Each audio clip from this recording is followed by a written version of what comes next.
Then it's an hour. Yeah. Hi, Tushar. I'm sorry. Welcome to Venture with Grace today. Hey, Grace. Thanks for having me. So I just learned that in the past you were washing cars when you were a teenager or something, and then to now you're busy at Square Peg. Let's talk about your journey from the car era to now. What are some core lessons that you've learned early on in your career that you kind of feel like made a difference later on for your life? Wow. Easing me straight into it, huh? Yeah, exactly. Well, yeah. Look, the first thing I'll say is that in some ways I haven't really come that far from washing cars. Um, last week I was cleaning my car. So, I'm still kind of doing all those things that I did as a kid. But I think that the experience that shaped me the most is just the way that I grew up, which is somewhat atypical to how most people grow up. So I was born in India, in Delhi. Um, the simple way to think about it is I was primary schooled in India.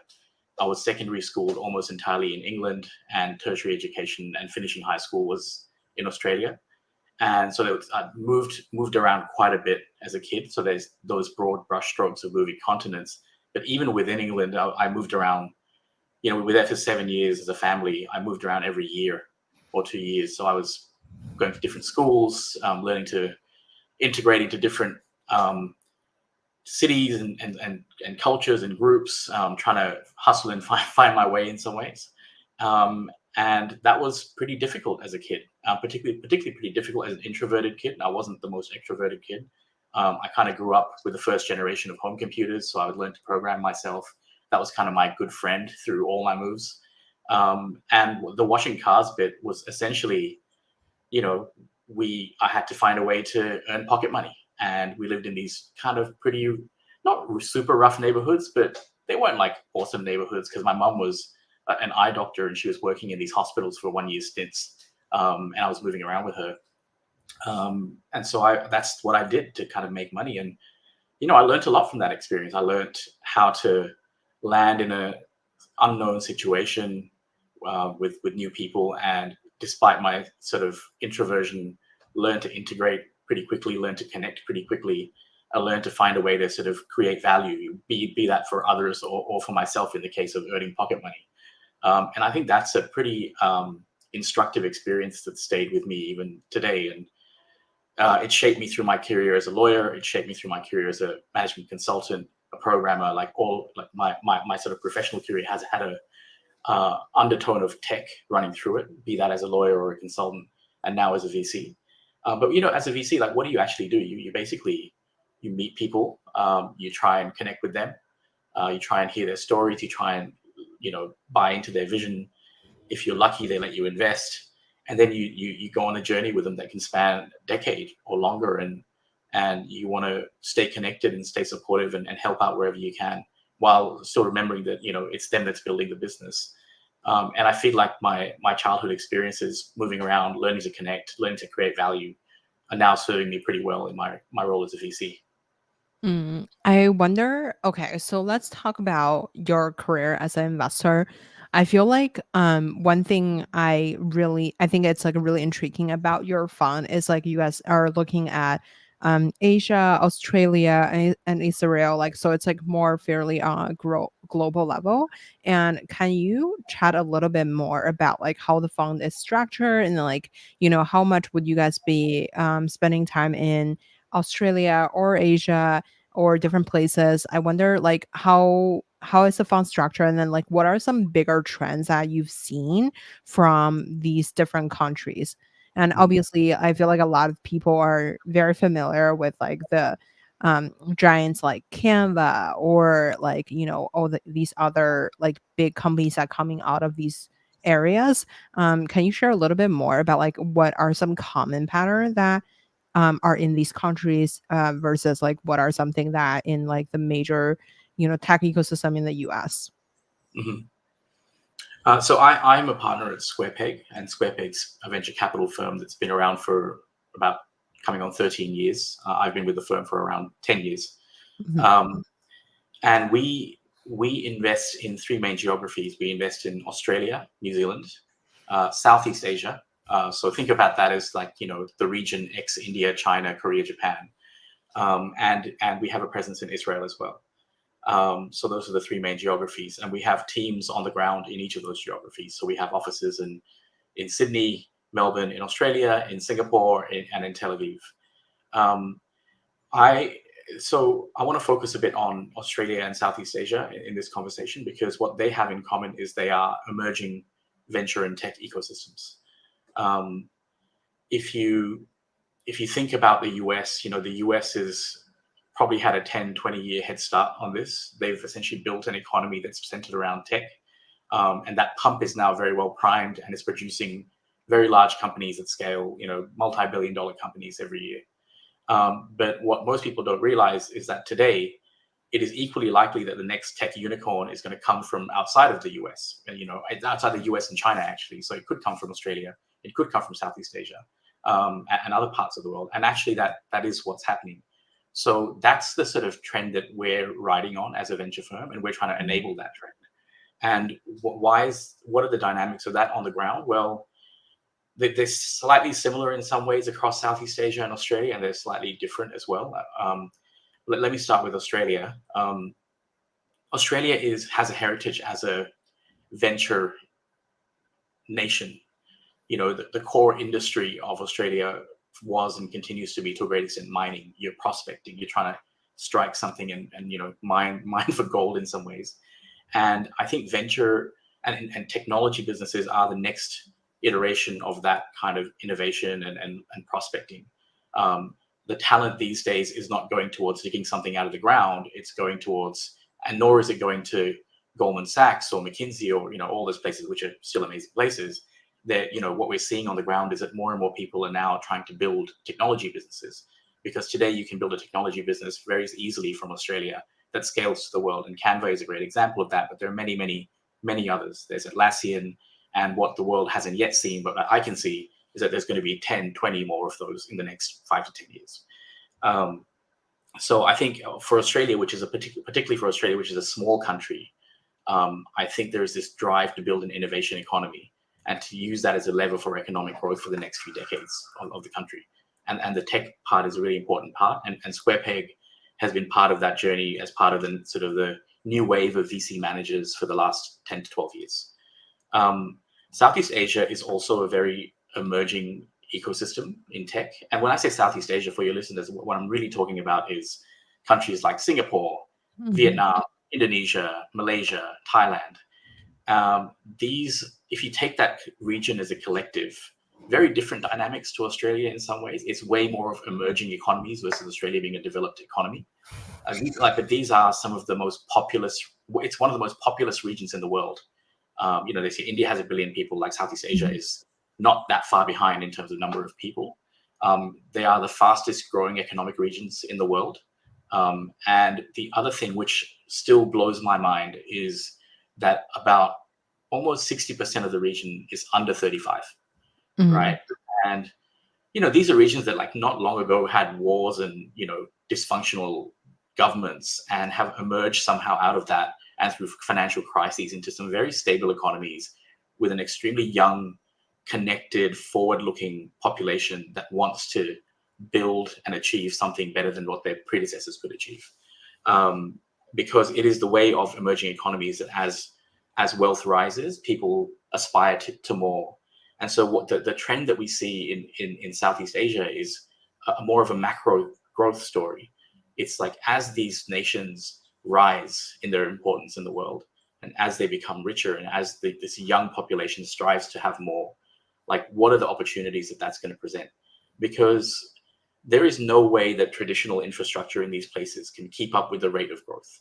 If your economy is growing 6-7% year on year, there's no way your health system or your financial system can grow that fast and provide to the needs of that growing young population.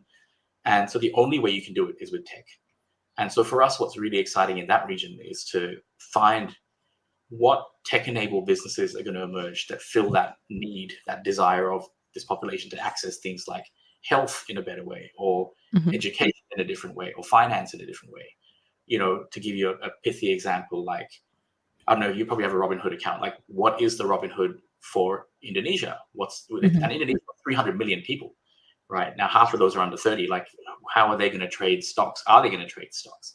How are they going to buy insurance? If they get sick, are they going to go into like a local clinic, or are they going to consult someone online? So we're really investing behind some of these things. But if I abstract away, what both regions have in common is that they are emerging tech ecosystems. They didn't exist 20 years ago in the same ways they do today. And so what we see are very different growth drivers, but what we do see in common is the best people, the best young people are choosing not to do traditional careers. They are choosing to build tech businesses. And that's really exciting for us. And that's the trend that we're really investing behind. Mm. I wonder, like, when you are getting into these two very different ecosystems, I would say for like Canva, I would say like, or like for Australia, I would say like there is an ecosystem that's kind of like hitting the inflection point as people are starting like spin off from these like bigger players like a Canva or something to build their own tech companies. So that I understand. But as for like Southeast Asia, um, like where would you say the talents are coming from? Obviously the economy is like booming, but like I guess like when I was like investing back in time, so I've currently living in Silicon Valley, but previously I have like worked in venture in China, and I feel like the tech ecosystem or like the talent pool are like extremely different. So in the Silicon Valley, maybe there's like a certain, school or like companies matters, like, people coming out of like the big tech, like a Google or like a who graduated from Stanford, or someone who have like a certain education or career experience matters. But in China, I would say it just matters very less than like where you go to school or like where you work. Like I've seen entrepreneurs coming out of um, many different places and like are like doing innovations all over the places. So like I wonder if there's any patterns that you've seen about like the talents in Southeast Asia versus in Australia. Like I guess where would you pull, like where would you source the best deals in that way? Yeah, no, it's a really interesting question. And look, I know the US VC market and landscape is a bit more progressed and in some ways more well trodden. And so you do have, like, what do VCs really do? They look for signal. You're looking Mhm. for signal as to someone or something that can be really interesting and worth progressing. And in the US, given the evolution of that ecosystem, I think it's a legitimate signal to work out where someone's gone to school. Like, Mhm. are you graduating from Stanford and are you working in a garage with your buddy to build something? Like, that's kind of some kind of signal. I don't think I don't think the regions that we invest in are at that level um, yet. So, the number of schools generally, highly tiered schools in Australia is quite small compared to in the US. So I don't think that's a particularly strong hunting ground. But what I can say is that just like in the US, the mafias from the wave one tech companies are forming extremely quickly. So you mentioned Canva.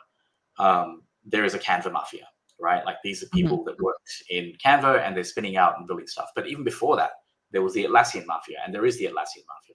A number of people that have built product at Atlassian and spinning out and building companies. So actually, there's a Seek mafia, which is a Seek.com is the Monster.com equivalent business from Australia that's now listed. And one of the founders of SquarePeg is the founder of that company. Mhm. So there's a Seek mafia that's sort of gone on to build businesses and invest in businesses. So there's these mafias that are forming extremely quickly as people realize, hey, like, this is legitimate. This is Mhm. actually a way to create generational wealth. I can build, rather than work, grinding it out, for myself in a job. I can actually build a $1 billion company and create generational wealth and impact. So that's happening. And similarly, I think in Southeast Asia that's happening as well. You have companies like Grab, which for people that don't know is Grab essentially acquired Uber Mhm. in Southeast Asia. So Grab is Uber in Southeast Asia Mhm. at plus plus.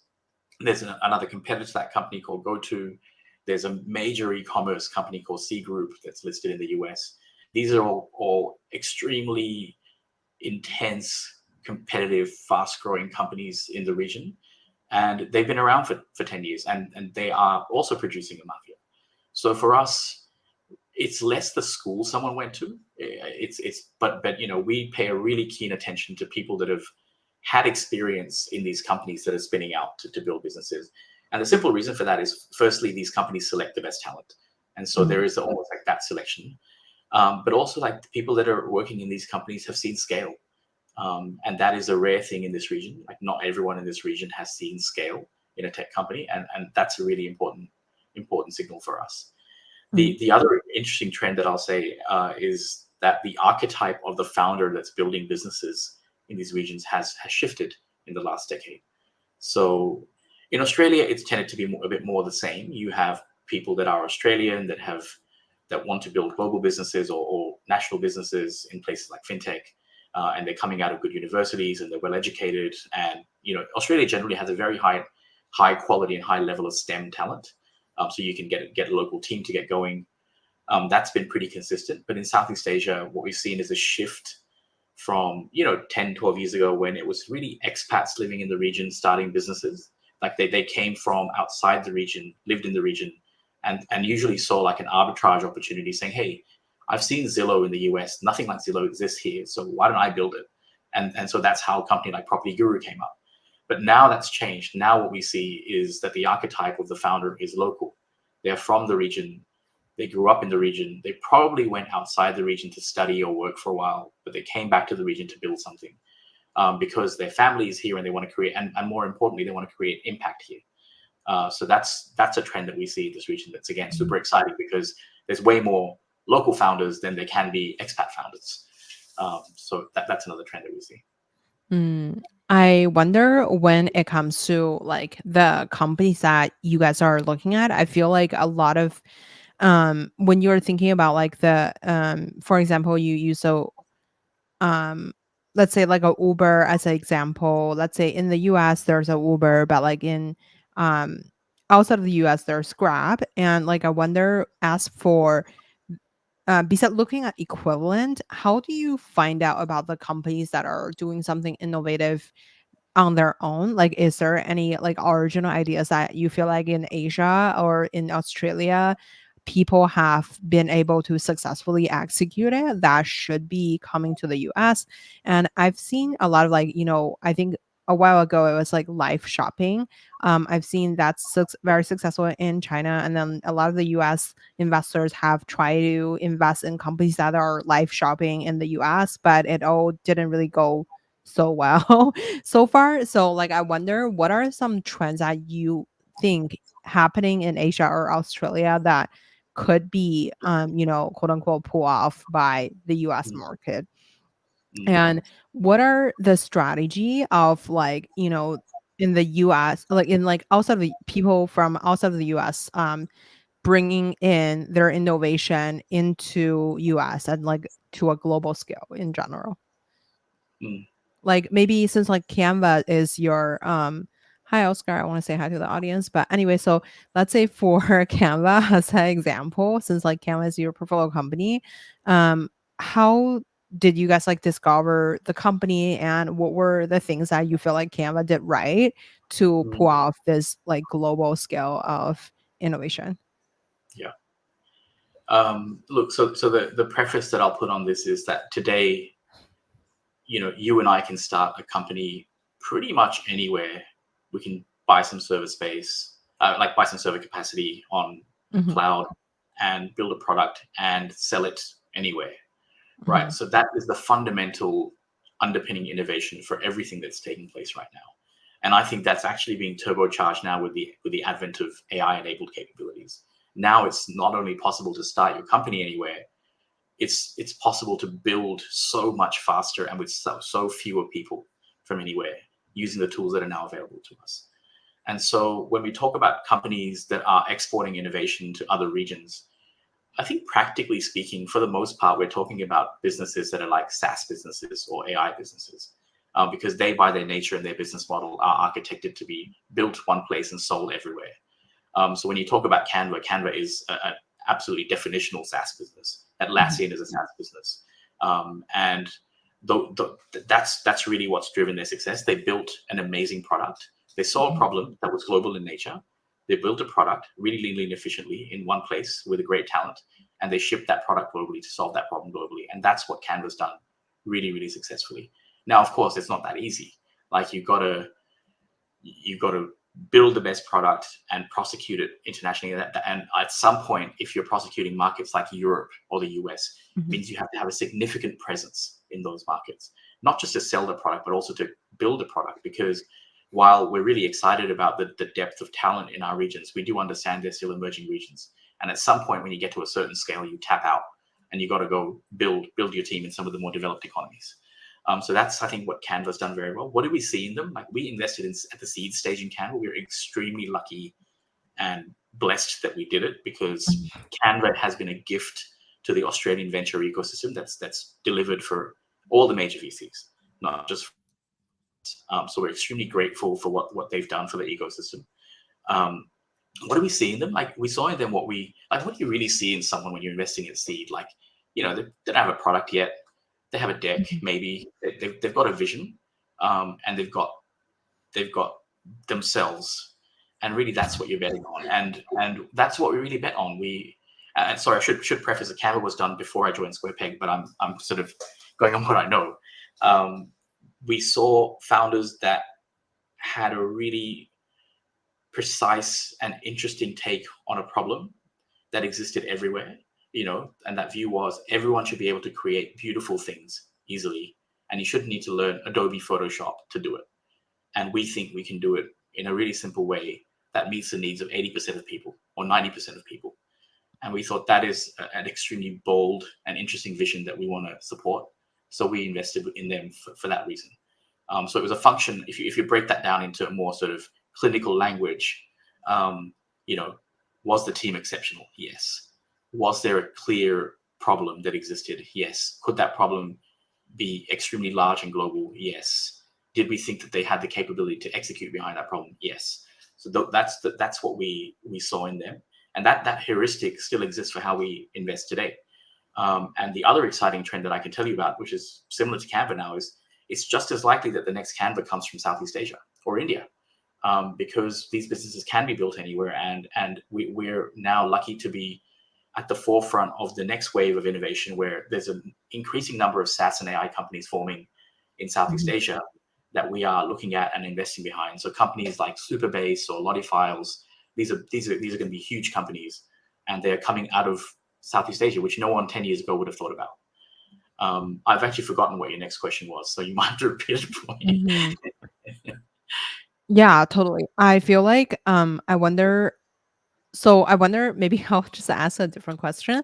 So Yeah. like I wonder, like, when you were thinking about investing in these different areas, you mentioned about the two companies that are very that are like coming out, that's like very promising. I wonder, number one, how did you encounter these companies, and what were things that you saw early on? Like, can you just walk us through like any of your portfolio company, how you found them, to how did you kind of like pick them among like their competitors, and then what did you see in the competitive landscape or like the market, and how did you I don't know if in outside of Silicon Valley would people be forced to like win a competitive deal, or like I feel like maybe it's just majorly happening in Silicon Valley. I feel like a lot of people are fighting over certain deals. I wonder, what is the dynamic like when you getting into the deal, to how do you think about like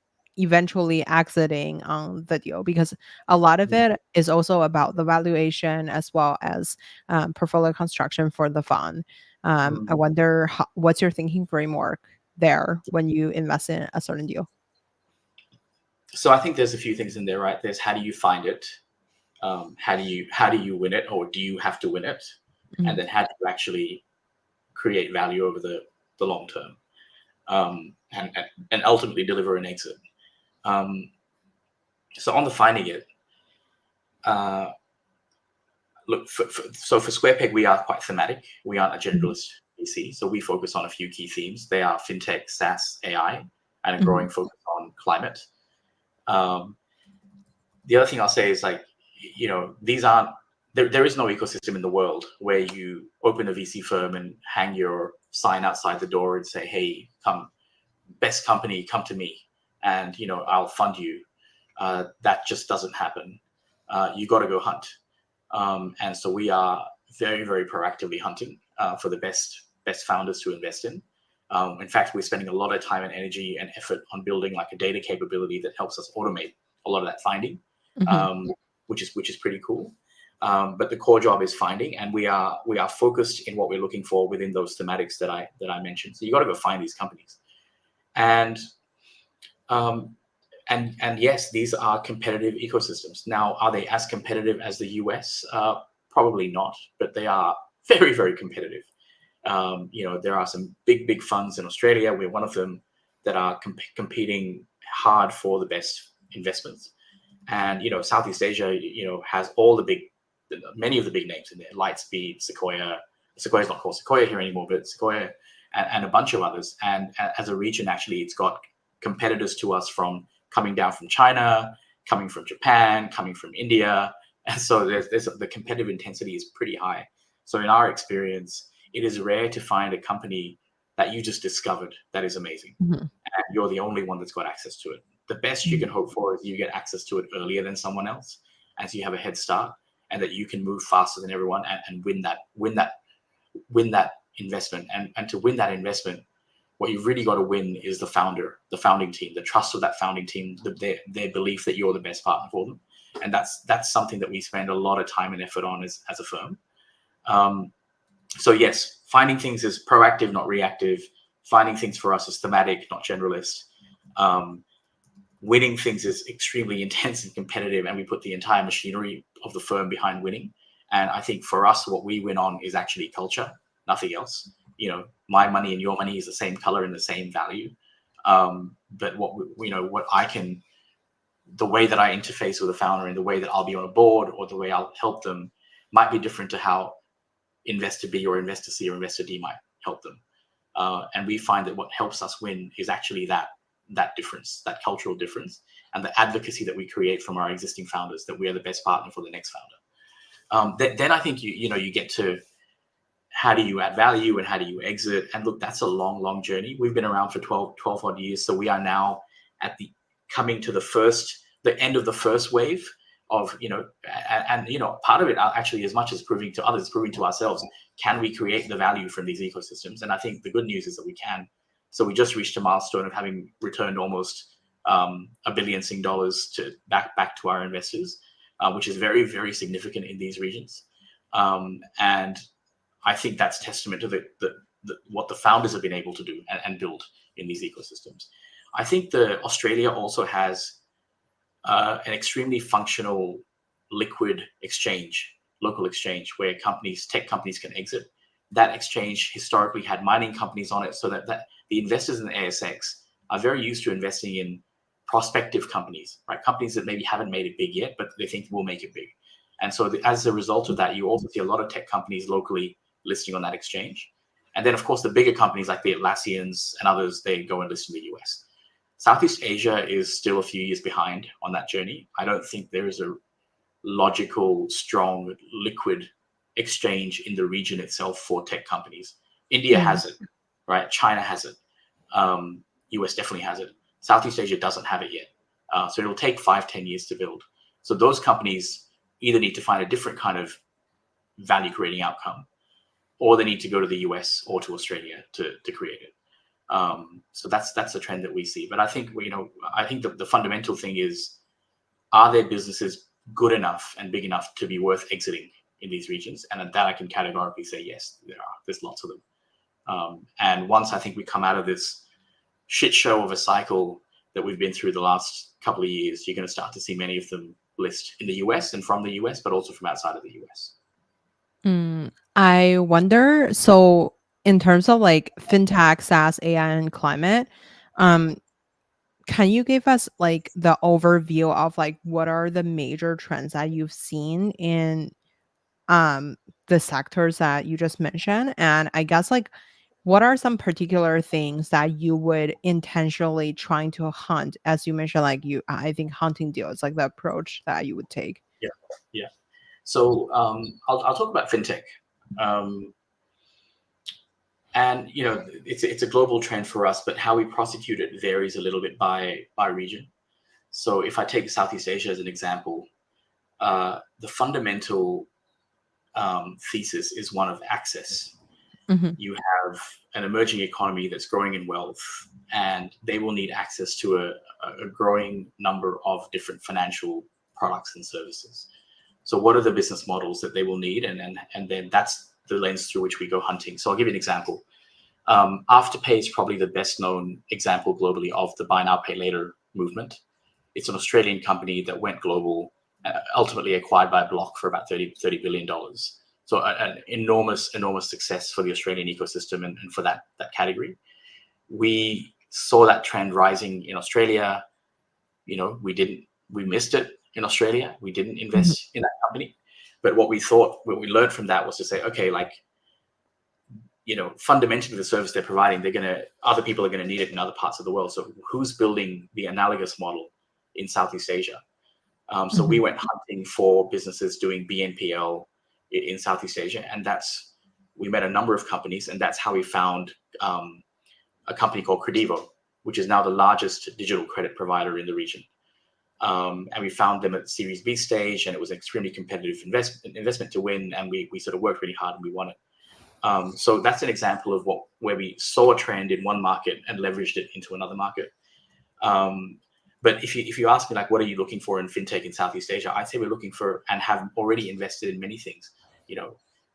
These regions don't have access to credit, right? You can probably go down the street from yourself and get 3 credit cards in a day or two. Like people with good jobs, good education in places like Indonesia, Vietnam, they cannot get credit cards like that. So there's an entire cohort of companies like Credivo that are providing credit to these people. Today, if you wanted to trade stocks in Indonesia, there are traditional brokerages where you have to go meet someone and open an account and tell them what you want to buy. But now, in the last few years, there's been a rise in digital trading platforms. So we've invested in one of those. In fact, one of those is the only platform that lets you trade the US stocks. So until almost a year ago, there has been no way for a retail investor to actually trade a US stock in Indonesia. So young people haven't been able to buy Amazon. They haven't been able to buy Google and hold it. So we're looking for sort of these, in some ways, very obvious trends, but extremely disruptive in the context of the market. We're expanding our remit on fintech to looking at things in insurance, because once regions rise in wealth, the first thing they need is credit. Then they start investing, and then they realize, oh shit, I should protect myself, and they want insurance. So one of the things we're looking at now is insurtech as a category. But all the things that have already digitized to a great extent in the US, like mortgages, finance loans, car loans, all this stuff has yet to be played out in this region. So we're looking for these access stories. Who's going to solve that problem in the regional context? In Australia, in fintech, we're looking for something different, because Australia is a much more developed market with some extremely strong incumbent banks that are very well digitized. But what we're seeing in Australia is actually it brings together many of our other themes, like how do you leverage the latest development with the SaaS as a business model? How do you leverage the developments in AI to peel off parts of the financial services ecosystem and do them way more efficiently? So, for example, what is the way to do accounting and bookkeeping super smart, super leanly? Like, what is the next QuickBooks, right? What's the next Xero? Are those people going to build it, or will someone new come in and build it? So we're seeing a lot of AI-driven disruption in the space of fintech in Australia. So that's an example. And, we think that these themes are very, very deep themes. People think, okay, you've done a bank, you've done wealth tech, you've done one, B2B payments company, like you're done now. But actually, fintech and SaaS and AI are themes that keep on giving, because there are so many problems you can solve within those categories.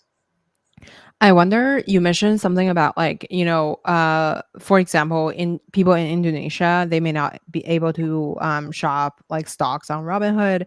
And I wonder, is there like kind of like legislation changes so that now they can?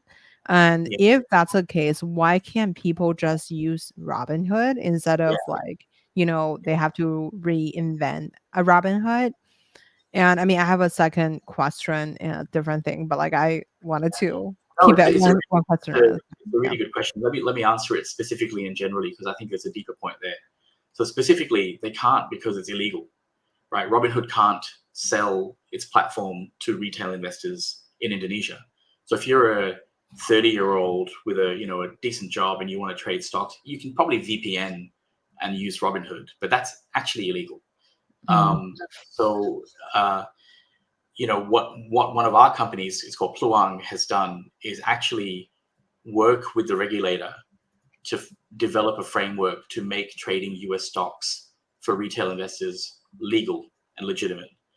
And then once they've gotten that buy-in, once they've sort of worked with the regulator on that, they've then built the product to provide that service. And so it's one of the only legal ways for retail investors in the country to trade those US stocks now. I think the deeper point is that what's required for success in companies, particularly from Southeast Asia, relative to what's required for success for companies in the US is, in the US, when you're investing in venture, you're not usually underwriting a business based on a founder's ability to effect regulatory change, right? You're basically underwriting like, can this person build a product like Robinhood and ship it real fast and, just take over the industry. In this region, you want that, but you also need founders that can actually influence policy and drive regulatory change and, navigate through what is still an emerging economy at its core. So one of the founders of Pluang, which I just mentioned, she's from a family that's built many fintech and financial services businesses in the country, deeply connected to the regulators, has their trust, and genuinely wants to help them make the right decisions for the country. And so, they're very happy to partner with someone like that to help open up Indonesia to the world and the investing landscape globally to the world. So that's why Pluang's like a platform through which people can now trade US stocks, crypto, Indonesian stocks, gold, everything basically. It's like basically a mix of Robinhood and Coinbase and Citadel all rolled into one. Oh wow. So I wonder in that case, like how do you do diligence on their industry relationships? And that I'll stop there. Diligence is. Oh, I want to unpack that a little bit. I feel like, okay, so this is like when I was working in, let's say, like China, and like there's no people don't really upload their resume on LinkedIn. So, we like, for example, I don't know if it's still the case here today, but like back in time, there was a lot of financial advisors, so they serve as like a bridge between like just helping people with diligence. I don't know if that's happening in like Indonesia, but like I wonder what is like the investing like processes there, if there's like a lot of financial advisors who is helping with the diligencing certain deals. And I feel like in the US, like people upload their resume on LinkedIn, people are fairly active on Twitter, and in general you could find a lot of their coworkers or like to verify if what they said is true just through like being on the internet.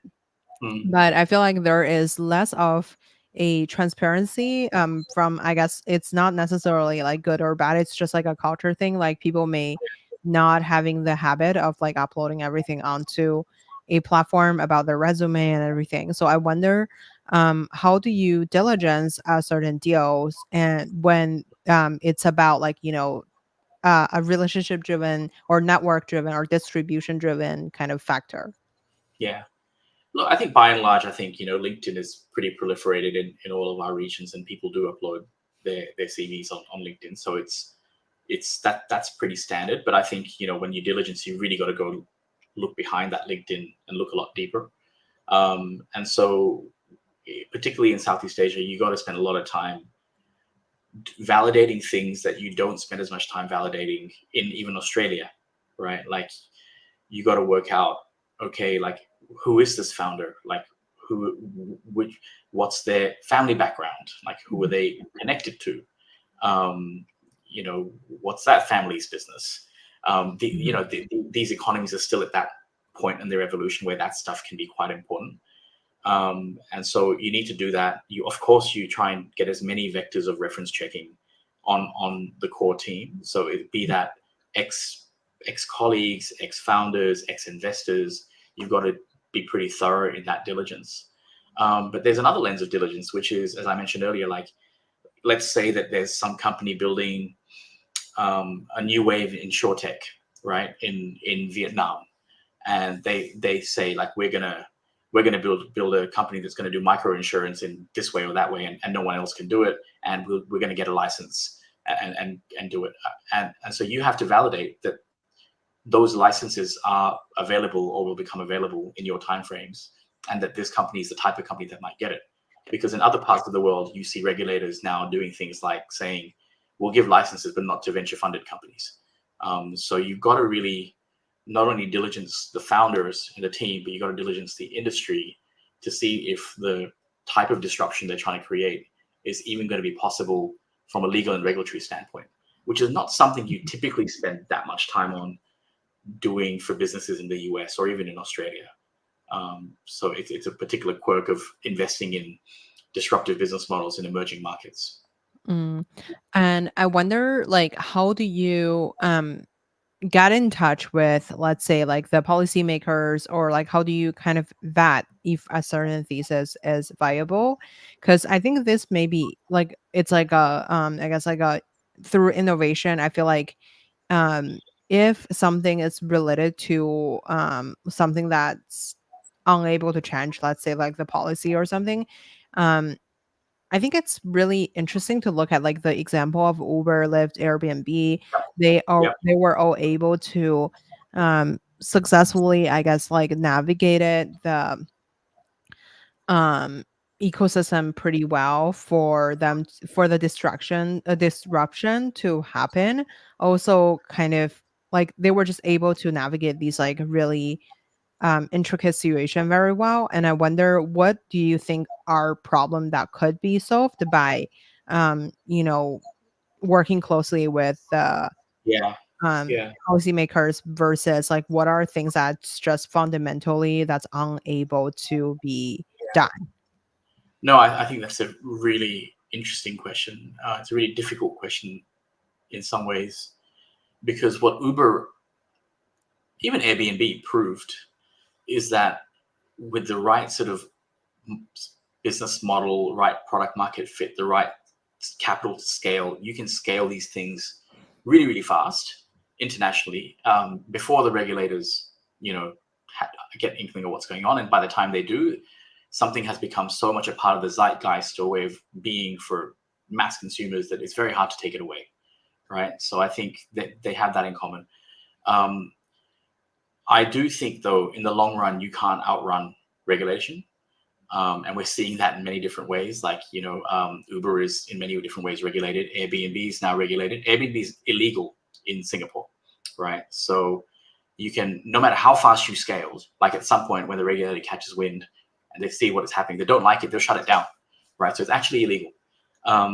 So for very, very short-term rentals. So I think, what's the business of venture capital? The business of venture capital is to take ideally calculated risk. Like, we don't have the luxury of waiting for all the ducks to be lined up before we hit go. But what we need to be able to see is, like, is there a path, right? Is there a path, be it 5%, 10%, that this business will get a license or will be able to scale to a scale that's big enough where regulators will have to allow this. And so those are the bets that we take. I do think that those bets are more likely and possible in spaces like Uber went after and Airbnb went after. I think it's hard to outrun regulation in the long run in places like financial services or health, right, where people's lives and livelihoods possibly are at danger. I think regulation comes in a lot faster in those spheres. Having said that, and to completely contradict what I've just said myself, like, crypto is still largely unregulated, and that's surprising to me because everyone around the world is investing their life savings into crypto right now. But with the regulators still haven't really come down hard on how they're going to regulate it in any country. I wonder, like, in terms of AI, since like AI is another sector that you guys are very bullish on, and I wonder, like, what specific subsector of AI are you most bullish about? And since like I feel like there is two part of the um question. One part is like I feel like a lot of people are building the foundation models, and then there's a lot of people are building the application layer on top of it. And I wonder which area would you say would have the biggest potential in Asia as well as Australia Yeah. versus the rest of the world? Yeah. AI is a really fascinating thematic to be in right now. Look, we've been investing in AI companies for quite a while, but that AI is different to companies different to the AI companies we're now seeing with sort of underpinned by the Gen AI explosion. At this stage, we are looking at the entire stack. And what I mean by that is we are looking at the application layer, we're looking at the infrastructure layer, we're looking at the core model layer as well. And where we can get conviction on something, we are investing. So we are actually in the process of closing an investment in an LLM. We are in the process of, we have closed an investment recently in the consumer application layer, a company called Mindverse. And we're also in the process of investing in other companies that are doing verticalized applications of Gen AI in, for example, advertising and marketing. So we're doing everything. And part of that's because, when you're in emerging venture markets like Southeast Asia and Australia, like you can't be too didactic or too constricted in your view of the world. You've got to like cover that market or that thematic pretty broadly. And so you kind of take also what you find in that market. What we're seeing is from Australia and Southeast Asia is some things are the same. Like, these LLMs are being built out of both places. Vertical AI applications are being built out of both places. I think the opportunity in Australia is more going to skew towards building global AI businesses from Australia, like building global SaaS businesses from Australia. Whereas I think the opportunity in Southeast Asia in AI is probably going to be more in the application layer and be a bit more nuanced towards the needs of the region. I can hear myself. I didn't hear you. Yeah. Okay. Yeah, I think you're back. Yeah. Yeah, we're back. Yeah. So I think they're going to be slightly nuanced. Like the regional businesses will continue to have some regional flavor. I think from Australia, you're going to see global businesses, just like with SaaS, across the entire stack from application to infrastructure to core model. I wonder.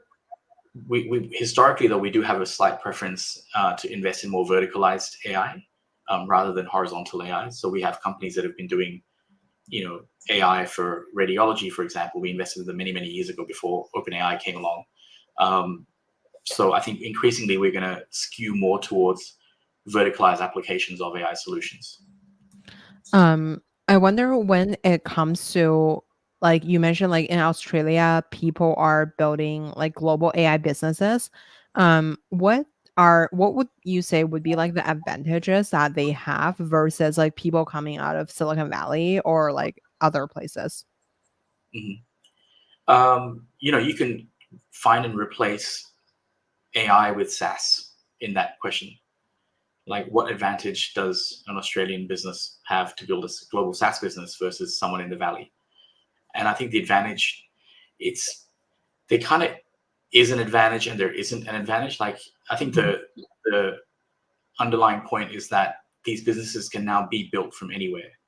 And there is no monopoly on talent in the US or in Silicon Valley. Like talent, the right kind of talent to build these kind of businesses increasingly exists outside of Silicon Valley. The next business would come out of Boston, it could come out of Chicago, it could come out of, Montreal, and increasingly could come out of Sydney or Melbourne or Singapore. So I think that the reality is that as long as you have enough of a density of talent in a particular category, you can build these businesses from anywhere. And that's the advantage that we see is that everyone's hunting in the Valley. Like me going to the Valley to find an AI company, like what's the point? Like there's already 100 VCs trying to prosecute that opportunity. But there's maybe 5 trying to find those companies in Singapore. Maybe 5 scale ones trying to find them in Australia. So I think of course, Silicon Valley might produce 50 in a year, whereas Australia might produce 10.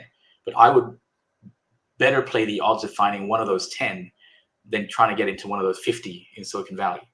And so, I think there's that competitive dynamic, but I think more than that, it's just that we're not from the US, we're from these regions, and we are passionate about these regions, and we want to enable and catalyze change in these regions. So we want to do that by backing people to do what might seem unlikely and impossible to build those big companies from Australia or Southeast Asia.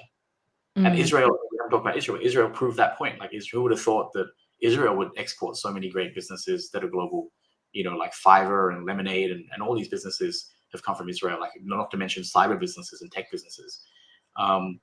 You wouldn't have thought that 20 years ago, but it's clearly validated that you can build something in this remote part of the world and sell it and scale it globally. And we think that trend's going to play out in Southeast Asia and Australia. I guess like what would be the like advantage and challenges to scale a business out of like Australia or Southeast Asia? For a global business, I think the advantage is that the competition for talent and the cost of that talent is different to what it might be in the US. I think that's an advantage.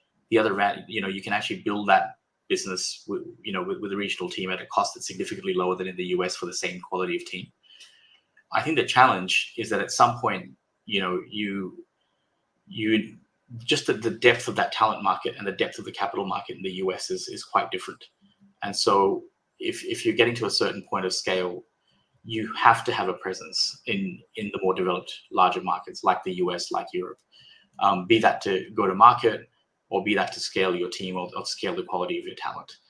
So I think that's the challenge. Like, if you're in the US already, right, that's easier because you just keep building up into that stack. But if you raised seed, Series A, Series B in Singapore for your database business and you're scaling it really fast, at some point, that runway runs out for now. Like, maybe in 10 years' time, that runway won't run out. But right now, that runway is finite. And then at some point, you got to set up a team in the US and hire engineers in the US and hire go-to-market people in the US. So I think there is, I won't say it's just the same everywhere. There is friction. There is more friction to building these global businesses out of these economies than there is to building them in the US. Is there any like playbook that your team has created for these companies that out of your portfolio that are trying to go to the US? So we tend not to. I mean, yeah, we've helped a lot of our companies go to the US. So I think there is a pretty well-trodden pattern of what needs to happen when that we can advise on. And increasingly, there are a number of founders in our portfolio and in our other VCs portfolios that can help advise those founders on how to take those companies global. I do sort of react to the use of the word playbook because as a firm, we don't have playbooks. We do believe that every founder journey and is kind of unique and has its own twists and turns. So we try not to sort of come in and say, all right, James, this is the way you're going to go to the US and you got to do it this way or the highway. We've heard different things for example, in the Indian market where some VCs just won't invest in you unless you live by their playbook. But we don't operate that way. But it's a pretty well-trodden path now from at least from Australia to the US. From Southeast Asia to the US is a corridor that's still building out. But what we try and do there is leverage our learnings from Australia to help the regional founders to also go to the US. I wonder, so like, what does your content diet look like in your row? So, in the US, people would consume like, I don't know, newsletter, like podcasts, and a bunch of news related things. And I wonder, like, for if you're investing outside of the US. So I remember when I was at my job in investing in Asia, I would also read like what's happening in the US. And there's a lot of like news media. They are kind of translating what's happening on TechCrunch. So like I wonder, what does your content diet look like in terms of like understanding different ecosystems like news trends and then seeing what would apply to your region? Yeah, you're not going to like this answer. I don't really have much of a content diet. I basically live and lurch from helping one portfolio company to another. And, I'm actually amazed sometimes how some people have such a rich content diet. There's people in the team, and this is a very specific comment to me, not my team. My team consumes all the big podcasts, like the Acquireds of the world, like all, 20 Minute VC, like all the major ones. everyone's reading TechCrunch. We actually ingest TechCrunch, news from TechCrunch, and synthesize it and then syndicate it internally. So all of that is happening. What do I read? Like, I don't have that much time to read sort of more generally, but I love Stratechery. I love Ben Evans' newsletter. And I sort of read those pretty religiously.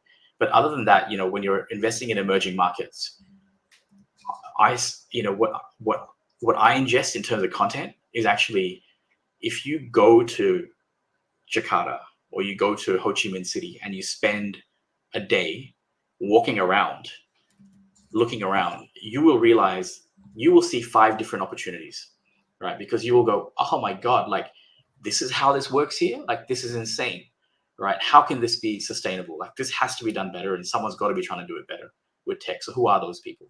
And that can be things from like shared mobility to QR code payments to, even things like, in some of these countries, literally to pay your bill, you got to go line up somewhere and then pay it with cash. Like, that is not the way things are going to work in 5 or 10 years time. So who's disrupting B2B payments or B2C payments? Like, how do you find those opportunities?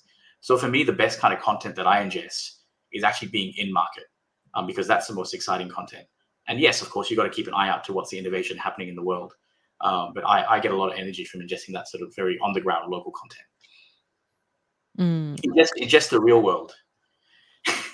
Yeah, I feel you. I wonder, when it comes to culture, as you mentioned, like, how you win the deal a lot, it's about culture. Can you unpack that a little bit? Like, what would you say is like the core um thing about like the culture that you feel like your firm drives for like entrepreneurs? Yeah. Look, it's kind of weird to say culture is an advantage, because it should be easy to copy and therefore, arbitrage away. But it's actually not. We're lucky that one of the founders of SquarePeg built an extremely large tech business, one of the largest still from Australia. And so SquarePeg in some ways is a vehicle through which he and his co-founders have decided to give back and nurture. And I think ultimately what drives our culture is that belief and that mindset that we are here to be in service to founders and to help them build impactful businesses. That is the core job. So the core job is not to invest. The core job is not to deliver. Of course, we want to deliver great returns to our investors, but we don't walk around saying that's the core job. Like, we walk around saying we are here to find the best people in our markets and help them be successful. And that is a mindset. When you really live behind that mindset, the people you hire need to live behind that mindset. The values that you set for your organization need to be anchored to that mindset. You just operate very differently with founders. Like, you don't go into a meeting feeling with an adversarial posture, or with a posture where you feel like you know better than them. You go into an interaction with a feeling of humility, and I would say deference. Right? You need to be. I think generally at SquarePeg we are deferential to founders. Like, we think that. I invest a lot in fintech, right? Like, I've invested in many fintech companies, but I would not profess to know more than any of the fintech founders that I work with. Like, they know their industry way better than I do. So the most I can do is help at the edges, share my experience or the team's learnings, and help guide them into making better decisions. And what we find is that just even what I've told you so far, I could keep talking about this for hours, is different. It's different to the experience that founders get from other VCs, where it's like, hey, I know better than you. Hey, or worse yet, there's lip service that you're founder friendly, but you're actually not founder friendly. And I think in an efficient tech ecosystem and a VC ecosystem, founders talk to other founders. They work out who the best investors are. It's a venture. Success in venture is a virtuous loop. You treat founders well. You treat them with respect. You live by your brand, and they keep and they keep coming back to you. And that's what we're starting to see after 10 plus years of doing this. Is that our ultimate advantage is our culture. I want to I want to be mindful of the time, but I wonder, okay, so we'll close with like a 1-minute fire round. So, Okay. First question, what's your favorite book? You just said you don't read anything, so maybe, Oh I don't know. God. Probably Catcher in the Rye, because I really identified with the main character and wrote basically Catcher in the Rye. And I haven't read it for like many decades now, so I'm surprised at myself that I said that. It's an iconic book. So, who made the biggest impact in your career? I've had several people make big impacts on my career through different stages. The one thing they have in common is that they were terrible to work for, terrible. And so I learned but they had amazing spikes in skills that no one else around them had. And what I learned from them is like the importance of, number one, being able to work with extremely difficult people to drive outcomes, but also like, what's the thing that you're really amazing at and you can be really, really good at.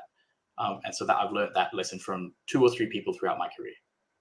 So, I guess, like, what did you learn as your unfair advantage, or how did you kind of like identify what you're really good at? My unfair advantage is a function of my upbringing and possibly my personality, which is an ability to be extremely malleable in how I build and manage my relationships. So the way I'm interacting with you and even the language I'm using, even my accent will change when I'm talking to a different founder, right? And my style will modulate to what I think works better for them. And for some people, that might be saying that, hey, who's the real you? But actually, they're all the real me. This is just a skill and a capability that I've developed from growing up in different places and working with lots of different people that I think now gives me my superpower. Mm. So, about that, like, I wanted to ask you, like, what's your advice for people or like investors who live in Silicon Valley? Oh God. Look, they should be advising us, as sort of people that are continuing to pave the way for innovation in the industry. But my main advice to them is to not be deterred by the most recent cyclical downturn and to look at businesses outside of the valley and look internationally, because there is some tremendous innovation happening in other corners of the world, like our corners of the world, like Australia, Southeast Asia, even Israel. So my advice for them is to go hunting globally. Mm. Who would you invite to your dinner party? I like to eat dinner alone, so I. Sorry, this is like the only person who said this. Yeah, I honestly you know, I don't know who I'd invite to a dinner party. I don't want to sort of give you a sort of a trite answer like Mahatma Gandhi and Mark Andreessen. Um, I think in this space, in this industry, sometimes the scarce commodity for me is having the time to ingest and reflect on what I'm learning. And so, me eating a sandwich alone with my own thoughts, I'll probably come out of that 1 hour dinner or lunch with a new outlook on a particular thematic to go hunting after. So yeah, I'll probably eat alone. Wow. What was the deal that what was the deal that like your colleague from BCG kind of like introduced you to, and then that become your like top view? Sorry. I think you might be referring to an angel investment that I made. So it's just one of those things. Sometimes in venture, you do a lot of diligence and you work really hard to work out if you want to invest or not, and then you make an investment and it doesn't work, or it does work. This was early on before I became a career VC, but a friend of mine at BCG introduced me to this opportunity. Actually, a sort of a cyber security SaaS company, and I took a look at it for like 5 or 10 minutes, had one call with the founder, and I was like, yeah, cool, like I'll invest. And that investment, with almost no proper diligence, has turned out to be one of my best investments, professionally or personally. So it just goes to show that at the end of the day, when you're investing in venture and in tech, a lot of this is just about luck and timing. And everything you do is try and mitigate against that. But at the end of the day, if anyone tells you this isn't a lot about luck and timing, I think that they're kidding themselves. Mm. Where can we find you outside of work? You can find me on the tennis court, or just outdoors somewhere. Occasionally in bookshops, perusing books that I don't buy and read. So yeah, but I love being outdoors, particularly when you spend most of your other time being indoors. Amazing. Well, Tushar, thank you so much for coming on the show today. Grace, thanks for having me. Really appreciate it.